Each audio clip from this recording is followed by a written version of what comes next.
Clarity on Fire, a podcast for people who know what they don't want out of their life and career, but aren't sure what they'd rather be doing.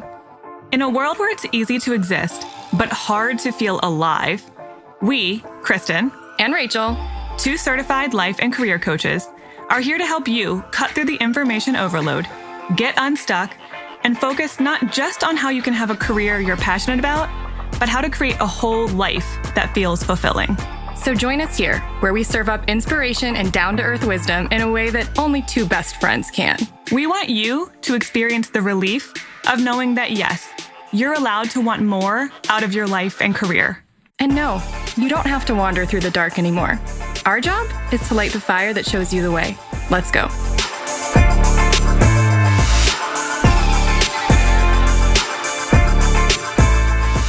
Hi. Hey. Okay, I'm sorry, but you're going to just be annoyed by me reminding you to take our survey. It really doesn't take that long, you guys. It's a pretty short survey on the whole. I don't actually think that it's annoying. I think it's actually a very minor thing that a lot of you have already done. So thank you to those of you who've already done it. For those of you who don't know what we're talking about, maybe you didn't hear last Friday's Dear Rachel. Kristen and I put together a very short survey for us to get to know you guys better, but also just to get clear on where can we find more cool people like you? And are you interested in some of the things that we have planned that we kind of want to know whether it's worth our time and energy to grow? So if you fill out that survey between now and next Tuesday, March 12th, you will be entered into a random drawing we're going to do where we draw 5 names and we give you guys a free coaching session with one of us. Yep. So the last day to submit the survey is March 12th. We will be reaching out to those 5 people who we randomly select for a free coaching call by March 15th. So Yes, don't stress right. if you haven't heard anything. Well, right. By then. First of all, don't stress, period, because this is not a big deal. Second of all, yeah, if you won, you'll find out because we'll email you by March 15th. So no need to wonder. That's how we'll let you know. So we really appreciate it. We'll be back at the end to remind you. This is We'll helpful remind for you us, again. but it's also helpful for you because this is going to help us create stuff that's more specific to what you're wanting. So it's a win-win. Oh, and let me say one more thing. If you're a past client or if you're a past course participant, this does not exclude you. Like I don't care if you've coached with me for 6 months. I don't fill that thing out. Sure. I'll put your name in it too.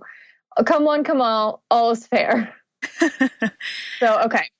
Last Friday in that Dear Rachel episode, I told Kristen that she was going to bring this blog back because it related directly to the last question we answered about whether or not it was a good idea to go back to grad school, which is something that a lot of people struggle with. And I think this blog might win the prize for oldest blog we've ever brought back. Yeah, this one was back from 2014. I was amazed that I wrote anything decent that long ago, frankly. Yeah, I've read some of our blogs from 2014, especially the early 2014. They were not great. Not great, no. But this one I was like, that's actually pretty decent. And I still feel very much the same. So I edited it a little bit so it's more up to date. But I think most of it was pretty spot on. So I'm bringing that one back because not only does that feel like it's going to help answer one of the questions from last week's Dear Rachel, but ever since you suggested I bring this one back, I've had multiple people asking me about grad school. So it's one of those things where I'm like, okay, I get it. I was supposed to bring this one back. This is the right timing for a lot of people. So let's just go with it. Mm-hmm. And not just grad school. I think this is a blog about whether or not to go back to school in any form. Yeah, this is not, it's called grad school's in the title, but it's really about any further education because a lot of us go back for some kind of schooling for not always the best reason. So this is going to help you decide, is my reason valid or am I maybe using this as a bit of a distraction? Okay, well, let's hear that and then we will be back at the end.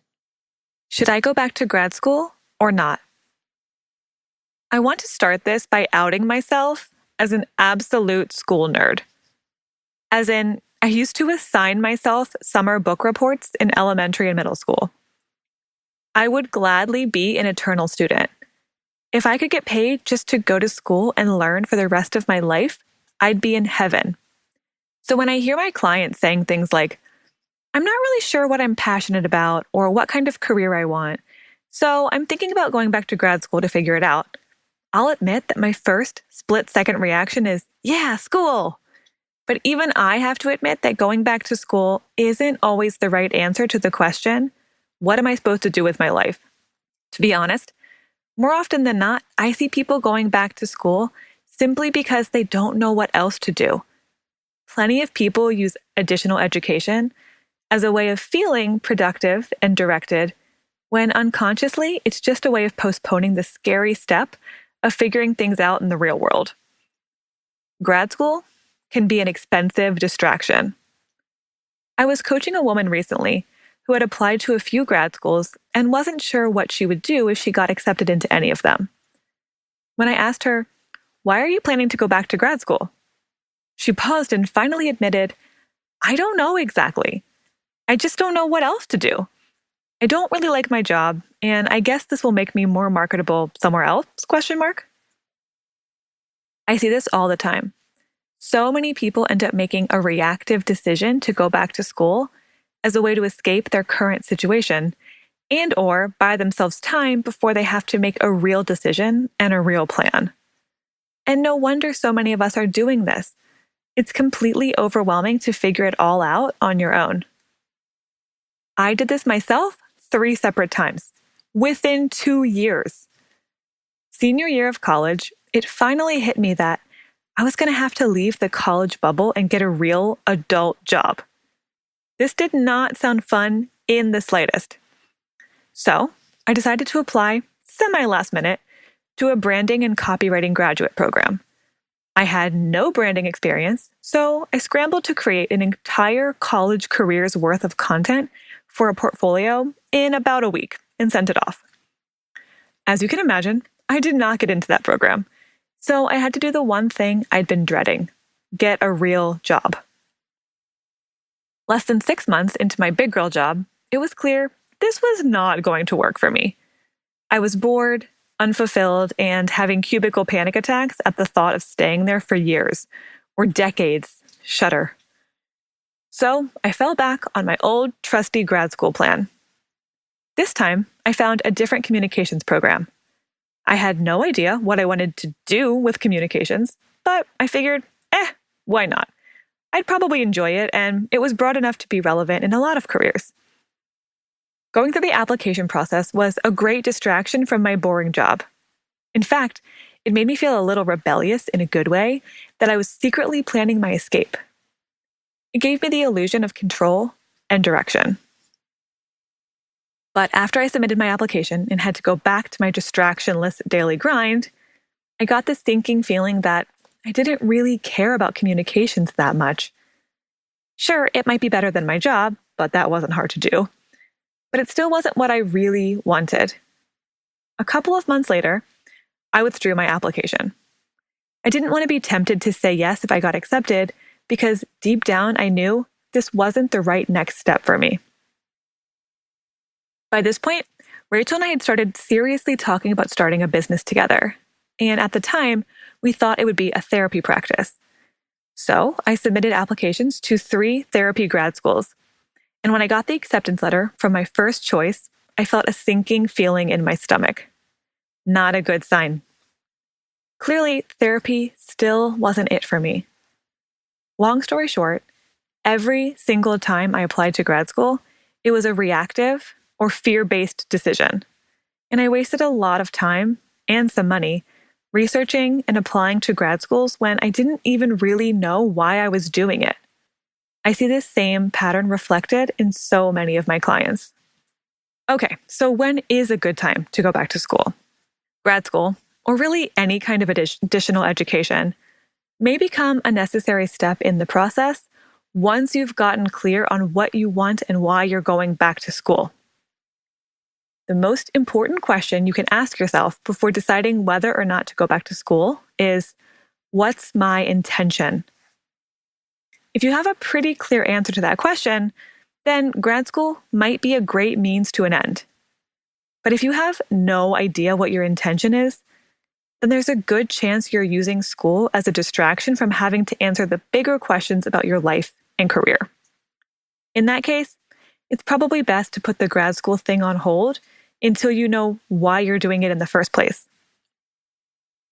I believe that anyone considering further education should first focus on the inner work of identifying their values, passions, fears, vision for the future, strengths, etc. If at that point you realize that some kind of continued education is required or would be a valuable step forward, then by all means start applying. For me, once I discovered, through hiring a coach, doing a lot of self-reflection, and learning more about the different fields I was interested in, that coaching felt like the right next step, I finally had a clear reason to go back to school. So I enrolled in a specialized certified training program. The program is called IPEC, by the way, and it was completely amazing. To take me toward a specific purpose of becoming a confident, powerful coach and business owner. How can you get that clarity before deciding to go back to school? Well, frankly, that's what we do in one-on-one coaching. It's an awesome way, and obviously the option I feel strongest about, of getting clarity, direction, self-awareness, and a solid plan based on your personality, goals, and desires. And it's what worked for me personally when I was figuring out whether or not to go back to school. There are, of course, other ways to get this clarity, and you might need to create your own Figuring Out What I Want in Life program through books, conferences, videos, or mentorship. The point is to become extremely aware of your bigger vision and your internal drivers so you can make a proactive decision instead of being reactive and using grad school as an escape or a distraction. Now tell me, have you considered going back to school? How strong is your underlying why for going or not going? Leave a comment to let me know. Okay. So as a reminder, take our survey. The link is in the episode description. It really won't take you very long. I don't think it'll take you more than 5 minutes. Not even that necessarily. It's pretty short. Even if you're being thorough, it'll probably just take you 5 minutes. Yeah. And we would really, really appreciate it. So thank you in advance. Yeah, this is a nice thing you can do if you really like this podcast and you want us to keep doing it and you want us to expand. You want us to do more things, maybe even some live in-person type of stuff, which we talked about at the end of Dear Rachel. So if you want to know more about that, go back and listen to that episode. Yeah, not giving you everything for free, people. You got to go listen. That's a good teaser, though. Okay. All right. So we'll be back on Friday with a new episode with a normal person. Yeah. With a normal person. This was one that you did. So tell us who you talked to and give the teaser for that, too. I talked to Jess, who, let me think of a teaser. The funniest thing she told me in the episode, or one of the most funny things, was that she used to subsist on white bread, Pepsi, butter, and cheese when she was a kid. Oh my gosh. And somehow she has become a personal trainer and health coach, and she is a self-styled habit change specialist. So if you want to, that's a pretty huge 180. Yeah, right. She didn't eat like anything green until she was an adult, pretty much. I don't know. I told her I don't know how she's alive, but and now she's now she does nutrition with her clients. That's funny. She does physical fitness and nutrition, and she helps people change their bad habits. So we talked about that and how to change your bad habits sustainably, and also how to get over the fear of failing, because she said that's what keeps people from starting to change a bad habit in the first place, is that they're just so afraid they're going to fail or have a setback that they won't even try. Oh yeah, those things definitely go hand in hand. So we talked a lot about that too. And also her fear of starting a business in a small town where, there's like 4,000 people and no one had ever heard of a health coach, which is kind of a daunting thing to go against the grain in that way. So we talked about a lot of stuff. I think you guys are going to really like it and relate. So if you want to change habits, and if you're the kind of person who doesn't like to start things because it's not going to be perfect or it's not going to be great from the beginning, or you're afraid of failing, you really need to listen to this episode. I feel like I need to listen to this episode. I still have a few lingering bad habits that I could probably stand to kick. So I'm excited to hear about it myself. This is I think this is one of those things that all of us can really relate to. And yes, this is actually one of those episodes you'll listen to because you're not in it. You're more likely to listen to anything you're not in. Yeah, that's for sure.